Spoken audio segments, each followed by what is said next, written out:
Kolkata airport থেকে রাত 1:05 air Asia flight AK-62 ধরে চলে এলাম মালয়েশিয়ার রাজধানী কুয়ালালামপুরে।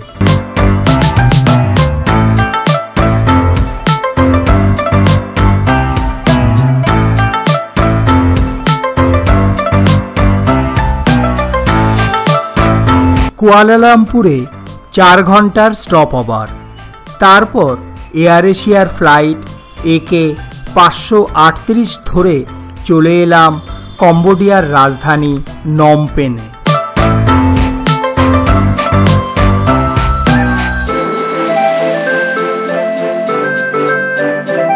নমপেন এয়ারপোর্ট থেকে বের হয়ে একটা ট্যাক্সি করে নমপেন শহরের মধ্য দিয়ে চলেছি। সাজানো গোছানো সুন্দর শহর হলো এই নমপেন।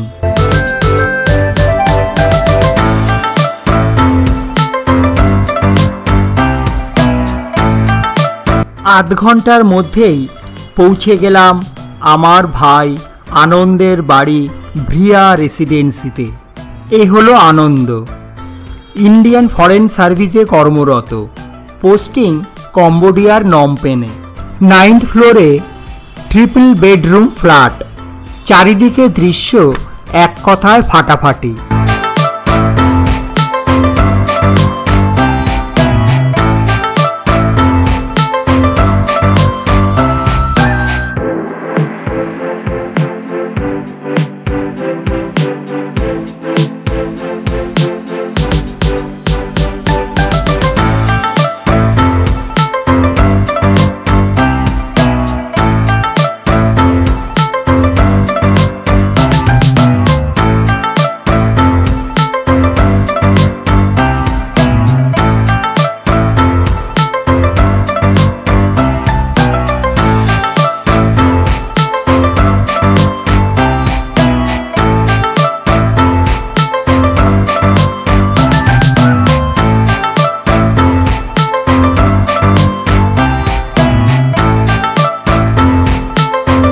এ হলো সোমা, আমার ভাই বউ অর্থাৎ আনন্দের বউ।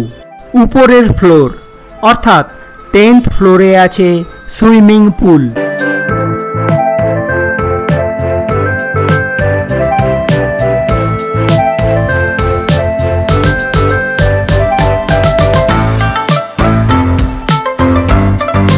জিম, বিলিয়ার্ড বোর্ড সবই এই ফ্লোরে আছে। কিছুক্ষণ রেস্ট নিয়ে সন্ধ্যাবেলায় বের হলাম। প্রথমেই এলাম মেকং নদী তীরে এক বিষ্ণু মন্দিরে। দেখতে পেলাম ভক্তদের ভিড়, বিভিন্ন নাম না জানা বাদ্যযন্ত্রের সুরও বেশ ভালো লাগছে। তৈরি হয়েছে এক মনোরম পরিবেশ।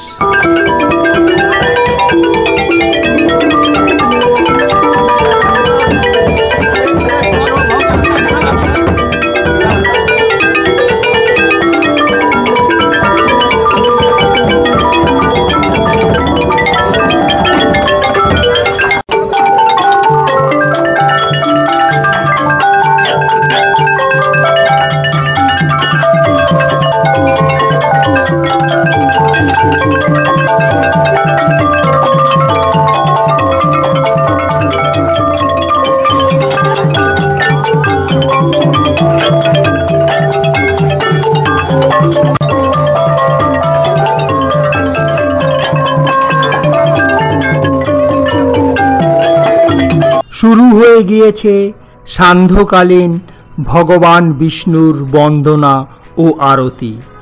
আমরাও ভগবান বিষ্ণুকে প্রণাম সেরে মেকং নদীর তীর বরাবর হাঁটা শুরু করলাম।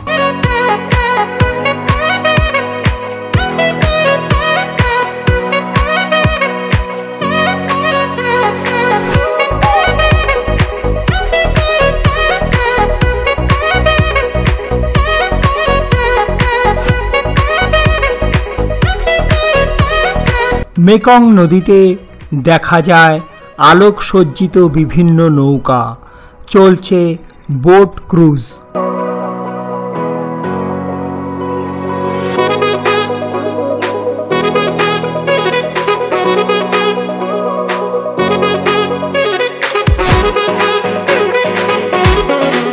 নদী তীরে বসেছে বিভিন্ন ফাস্ট ফুডের আসর।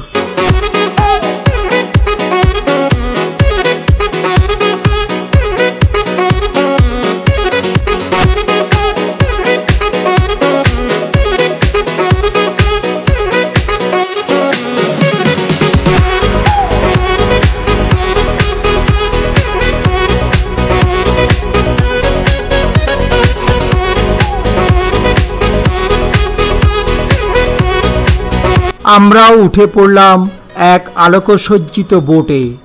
পূর্ণিমার চাঁদ আমাদের সব সময়ের সাথী।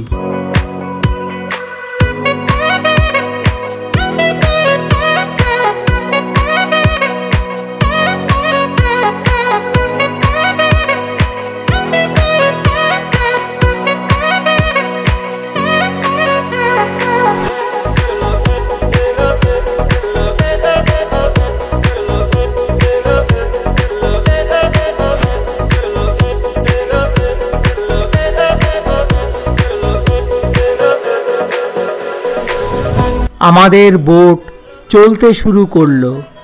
এ এক অদ্ভুত অভিজ্ঞতা। মেকং নদী ৪৩৫০ কিলোমিটার লম্বা, তিব্বতের মালভূমি থেকে নির্গত হয়ে চীনের ইউনান প্রদেশে প্রবেশ করে মায়ানমার, লাওস, থাইল্যান্ড, কম্বোডিয়া এবং ভিয়েতনাম দেশের মধ্য দিয়ে প্রবাহিত হয়।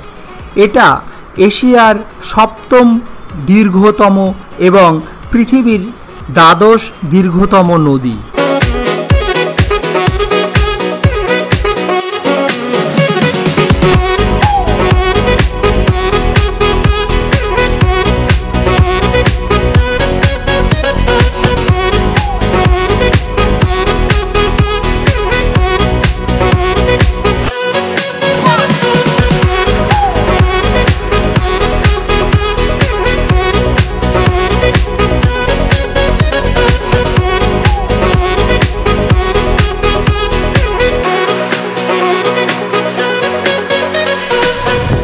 দুই পাড়ের বিভিন্ন অট্টালিকা, রাজপ্রাসাদ, আলোর রোশনাই দেখতে দেখতে আমাদের নৌকা এগিয়ে চলল।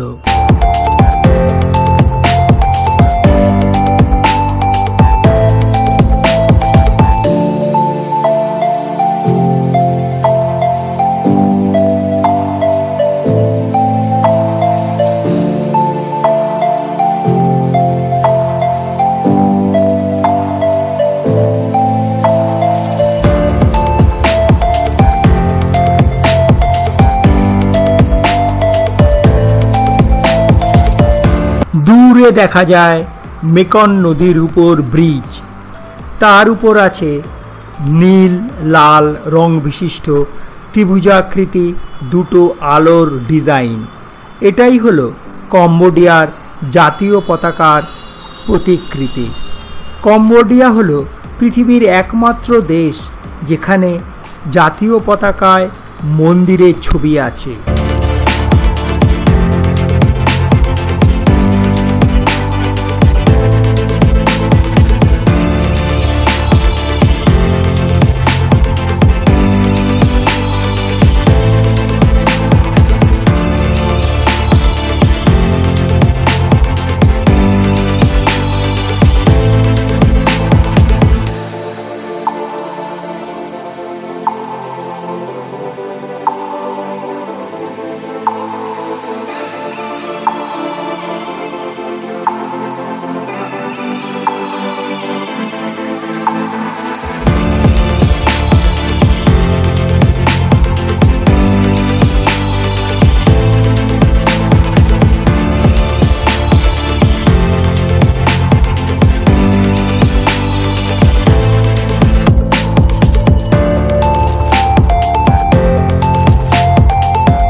মেকং নদীর উপর প্রায় ঘন্টা দেড়েক নৌকা বিহার করবার পর ফিরে এলাম ফ্ল্যাটে।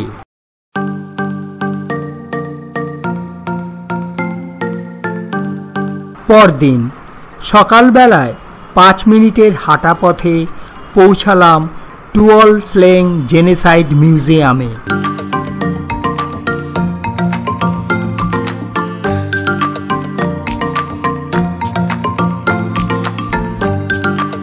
এখানে একটা জিনিস লক্ষ্য করলাম, প্রত্যেকেই গাছের উপরের দিকে তাকাচ্ছে। ব্যাপারটা বুঝতে পারছিলাম না।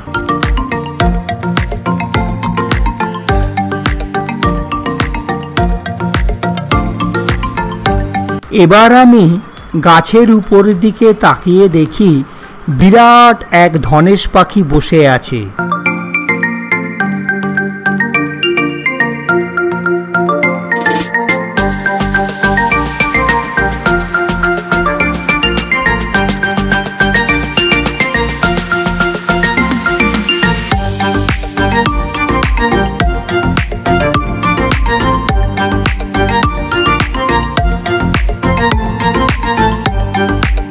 এবার প্রবেশ করলাম টুয়েলস লেন জেনেসাইড মিউজিয়ামের ঘরের মধ্যে।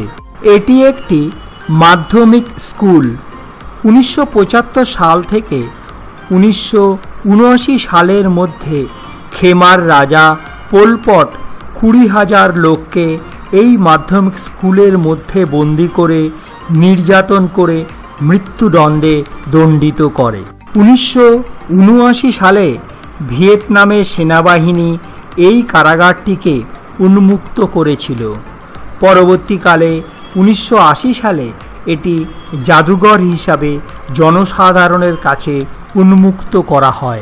ভাবতেই অবাক হতে হয়, 20,000 জন বন্দীর মধ্যে মাত্র 7 জন প্রাপ্তবয়স্ক ও 5 জন শিশু বেঁচে থাকতে সমর্থ হয়েছিল।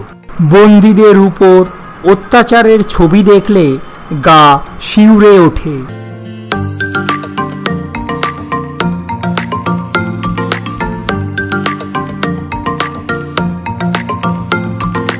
বন্দীদের হত্যা করে রাখা আছে তাদের মাথার খুলি।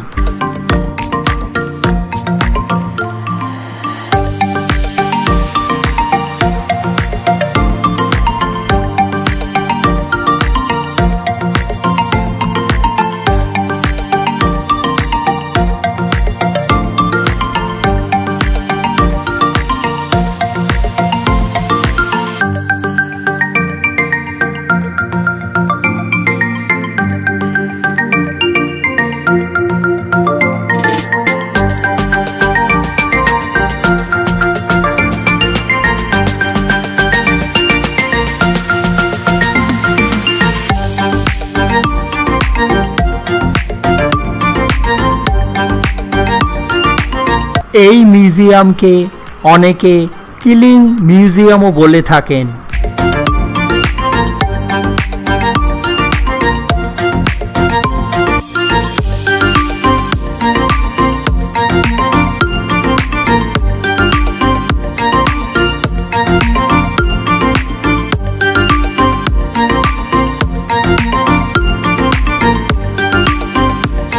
এবার ঘরে ফেরার পালা।